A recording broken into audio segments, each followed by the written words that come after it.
Indian infrastructure names just received one of their strongest signals this quarter.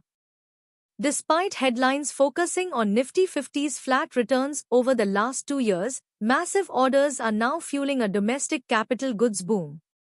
Companies like Diamond Power Infrastructure and Shakti Pumps are landing significant contracts, pointing to deep structural momentum. This matters because it highlights a crucial divergence. While the broader Nifty 50 has delivered zero returns, sectors like infrastructure, capital goods, and manufacturing are experiencing a demand recovery. The story isn't just about AI and geopolitics anymore. It's about a fundamental re-rating of India's domestic growth engine, fueled by government spending and private investment. Investors should care deeply about this shift. The market is slowly pricing in this domestic-led growth, with sectors like realty leading the rally.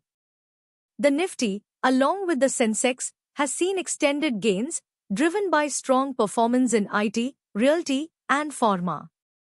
This suggests capital rotation is underway, favoring companies aligned with India's internal consumption and development narrative. So, who are the direct beneficiaries?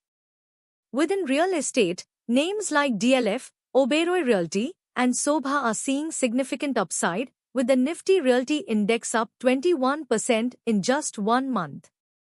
In banking, HDFC Bank reported robust Q1 business updates, with advances rising 15.4% year-over-year. Kotak Mahindra Bank also showed strong loan growth, indicating a healthy financial system underpinning this expansion. But this doesn't mean all sectors are sailing smoothly. Who faces risks? India's IT sector is a prime example. Despite Q1 verdicts from TCS and Infosys, the broader narrative of an AI-led rout and multi-year lows for Nifty IT highlights ongoing headwinds. Global tech spending and the rapid pace of AI adoption are creating both opportunities and significant challenges for established players. The market appears to be pricing in a stronger domestic story. Supporting evidence comes from sustained foreign institutional investor buying and a favorable monsoon outlook. The Sensex jumped over 300 points, crossing 77,900, with Nifty above 24,300, partly due to monsoon revival and FII buying. Even exchange platforms like CDSL, MCX, and BSE are seeing strong interest, signaling broader market confidence. But that's not the only signal. There are counterarguments to this bullish domestic narrative. The Nifty 50's zero returns over 2 years is a stark reminder of past stagnation. More critically, FII's stake in India's top 10 stocks has hit a 20-year low. This prompts a vital question: is this a deep contrarian buy signal, or does it reflect a cautious institutional stance on stretched valuations, despite recent inflows? Now look at what happened globally. A significant development is NVIDIA's next-gen AI rack system being delayed to 2028 due to manufacturing snags. This report sent Asian tech stocks sliding and caused a pre-holiday chip stock slump, underscoring the fragilities in the AI supply chain. Simultaneously, OPEC Plus is set to approve another oil output increase, raising supply concerns and impacting crude prices. That leads us to a bigger question about rates, FX, and liquidity. The dollar is near 2-week lows as Federal Reserve rate hike bets recede. Meanwhile, the embattled yen is extending its historic slump, with Goldman Sachs cutting its forecast to 165 per dollar, favoring carry trades. This reflects divergent central bank policies and risk repricing across major currency pairs.